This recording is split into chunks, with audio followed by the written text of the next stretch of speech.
like to read chapter 2 of my memoir, Luck and Folly. And this chapter is titled Out on the Briny, wherein I take off across the Pacific on an oceanographic boat, but don't get very far. The next morning, I woke up at 7, dressed, went to the bathroom, and threw on my pack. I went straight to the door without looking around. As I stepped over the threshold, I swear it flashed neon purple. Something was reminding me that I had just taken the first step of an important trip. I think I skipped to the bus stop.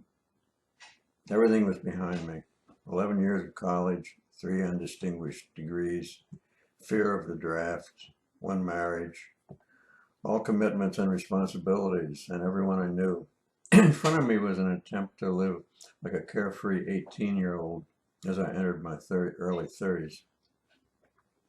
Somewhere on Hotel Street, I ate a typical cheap, greasy Honolulu breakfast at a hole-in-the-wall restaurant.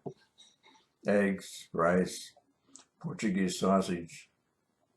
I shouldered my backpack and walked a few blocks and climbed onto the mahi. Looking back down the pier, I saw a lovely blonde woman waving to me and shouting bon voyage. It was Marilyn, Paul Riley's girlfriend. More about them later. This is a picture of them at some stupid party. And this is the mahi sailing out to sea past Diamond Head. We took care of preliminaries. I was shown to a grim porthole-less room where I would sleep with 3 other members of the science crew in 2 sets of bunk beds. We moved on to the kitchen, galley, right? Dining room, mess, lounge for hanging out, toilets, which I think flushed straight into the ocean in those innocent, ungreen days, and showers where we could wash with salt water and rinse off with about a pint of precious fresh water. This was because we might not replenish our supplies for almost 2 months. We were given Dramamine or something for seasickness. Next, we chose our work shifts, or do you call them watches? Everyone worked 2 4-hour shifts, same hours, AM and PM. Thinking quickly, I chose noon to 4 and midnight to 4. I somehow had enough forethought to sense that sunrise and sunset would be the major entertainment events of the day, enhanced by the drugs everyone had smuggled aboard. At some point on the first day, I walked up on deck and saw that I was completely surrounded by water. I had never seen anything like it. My thoughts flew up to all points of the horizon and encircled me. I was on another planet. I walked to the very front of the boat, the bow, for you lovers, where at the very point there was a small triangular perch surrounded by low railing. I found that if I positioned myself just right, all I could see was infinite blue ocean. I sat there until it was time for my watch. I soon chose mild nausea over whatever state of mind was brought on by Dramamine. On the second day, the nausea was gone. I soon chose mild nausea over whatever state of mind was brought on by Dramamine. On the second day, the nausea was gone. The task I was trained to perform 8 hours a day was surreal and hypnotic. Deep in the bowels of the ship, in the spot least given to disturbance by the rolling waves outside, was a small steel-walled room. In the center of the room was a machine designed by Rube Goldberg called a gravitometer. Its purpose was to measure the exact force of gravity to something like 7 decimal places. That force is determined by g, the acceleration due to gravity, but Every lurch of the ship is also an acceleration. The gravitometer compensates for the movements of the ship by keeping the mechanism perfectly still with respect to the Earth. This was accomplished by two frantic mechanisms called HAMs. I forget what the acronym stands for. The hams pushed and pulled crazily without rest. It appeared, however, that the room was stationary and the gravitometer was jitterbugging around in its cage. My role was to babysit the gravitometer from 12 to 4 a.m. and p.m.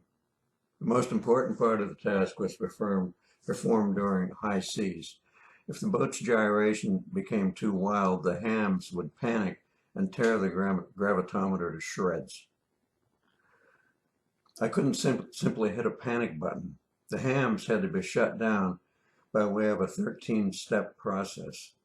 The sequence was hard to remember, counterintuitive, and had to be carried out precisely and quickly. When seas calmed, the machine was cranked back up by reversing the steps.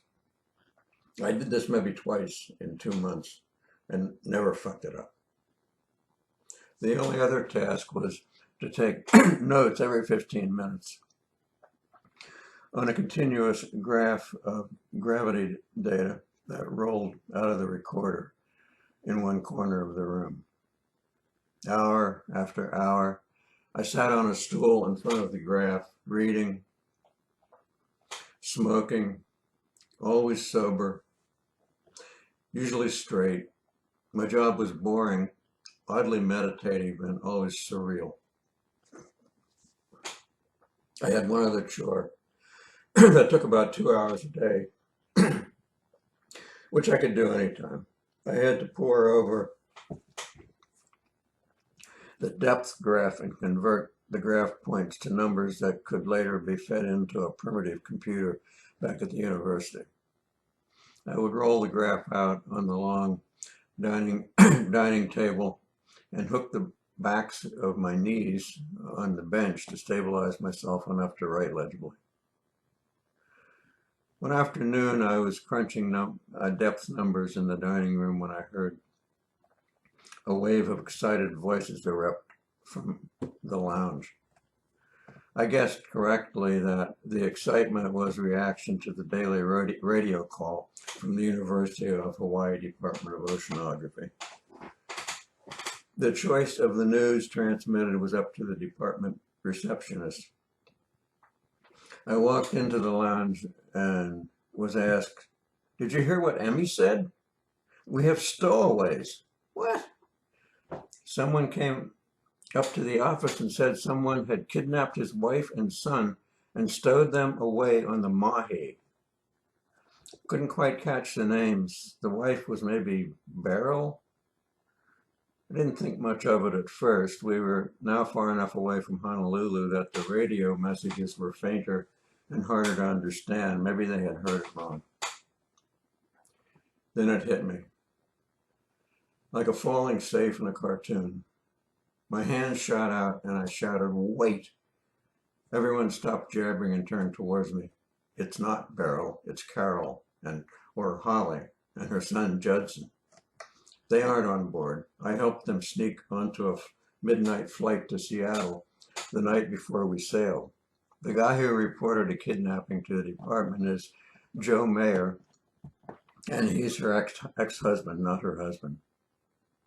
They stared at me agape and wide-eyed, and then all started talking at once, begging for details. I explained that I'd been seeing Carol for a year, that she had come to Honolulu to hide from Joe, gone to Seattle for the same reason, that Joe was jealous and would like to see me dead. Was it the blonde woman who was waving goodbye to you? No, pay attention. She went to Seattle the night before we sailed. I began to realize that I had become an instant legend. From now on, the men would endow me with a mystique I didn't deserve and power I didn't have. They would never be able to see me as I was. There would be advantages and disadvantages. Who was the blonde? The girlfriend of my friend Riley. And you were sleeping with her too? Oh, geez. The next day, Cronky, the director of the technical crew,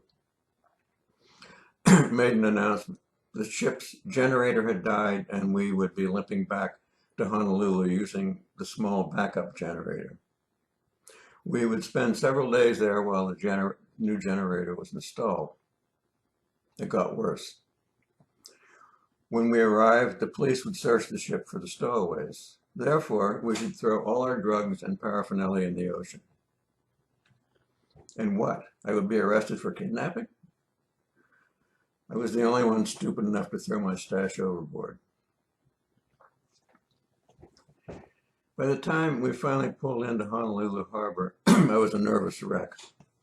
I was sure I was going to be arrested. I was sure Joe would be there gloating. And I was so tired of answering questions about my love life.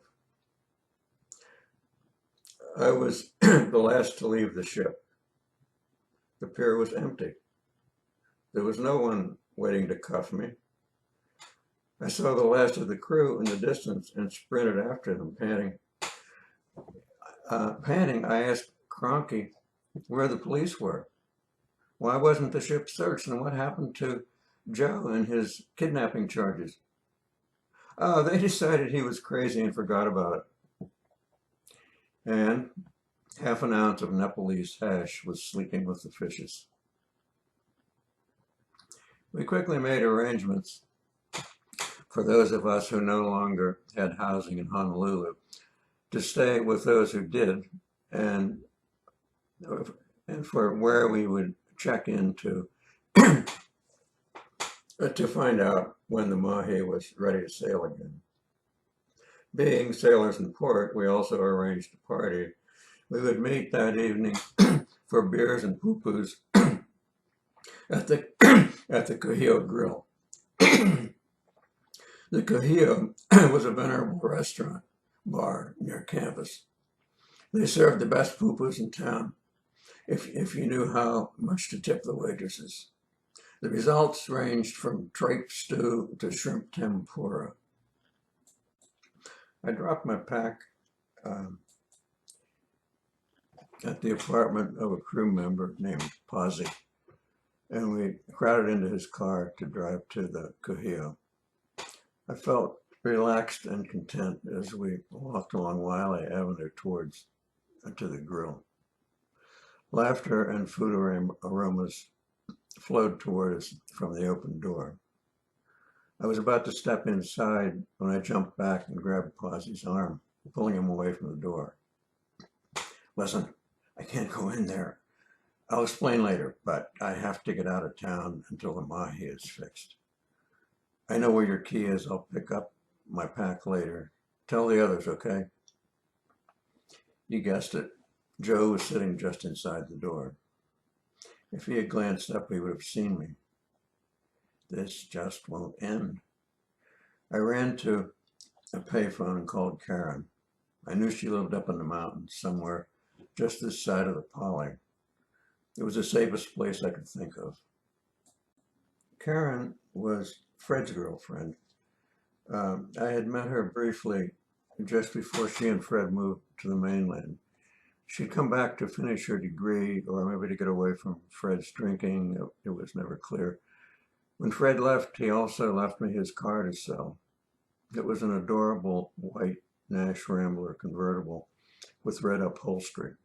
The deal was I would get 10% of whatever I could sell it for. This took a while because it needed a few parts for which I had to scour remotely located junkyards. And I was trying to finish my thesis. I still had the Rambler at the time Holly was planning Judson's 12th birthday party. So I said, Juddy, you're going to need a lot of balloons. I have a tank of helium in my lab. We can make a bunch of helium balloons. We blew up about 20 balloons with helium and tied strings to them. Juddy held the strings tightly as I put down the top on the Rambler and we drove back to Holly's apartment. A week later, a friend said, Dick, you made my day Thursday. I saw you driving down University Avenue in this cute little convertible with the kids hanging onto a whole bunch of balloons. It was perfect. That's the end of that digression. Several days after I sold the car, I sent Fred his check. A woman with incredibly long legs came striding into my office slash lab and handed me a record album. It was Karen. She said, Fred wanted to give you a bonus for selling The Rambler. The album was Jug Band Music by Jim Kweskin and his jug band. A note on the cover said, this is your kind of album. Ukulele Lady is the best song, Fred. He was correct. Karen and I talked for a while. I liked her. Her height intimidated me a little, but she had a gangly, sexy, feral presence that was unique and exciting. I later saw her a couple of times at parties at the house where I crashed while waiting for the mahi to sail the first time. I described my problem to her over the phone as she knew most of the people involved, so she understood my plight and said she would drive into town right away and pick me up.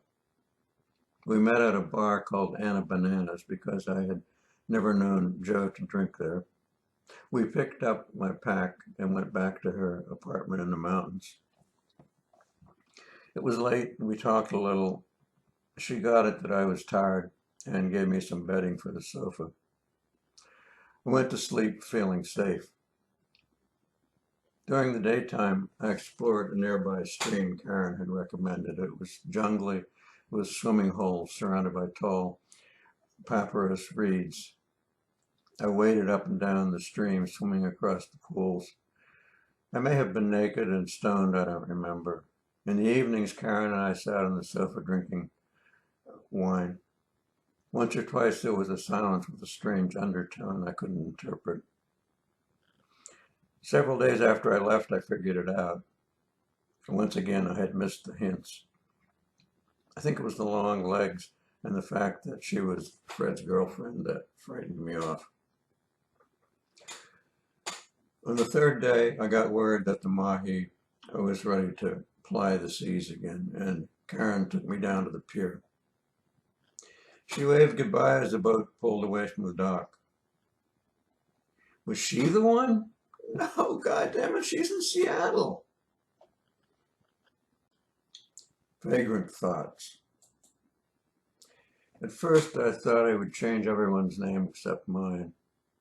I didn't want to offend anyone by putting them in a bad light because of my faulty memory. With fake names, though, the events just didn't ring true. Then I thought of reasons to use real names. I may never show this to anyone. I may not finish this before I die, and then I won't care what they think. In any case, most of the people are already dead or have dementia. I don't even know where any of the people at the party live now. The only one of them I ever saw again was Karen. That was about 10 years later, and she was about the same, but her legs looked longer. Thinking of people I knew 50 years ago stirs up regrets more than do the events. Things I should or shouldn't have said and done, best not to dwell on it.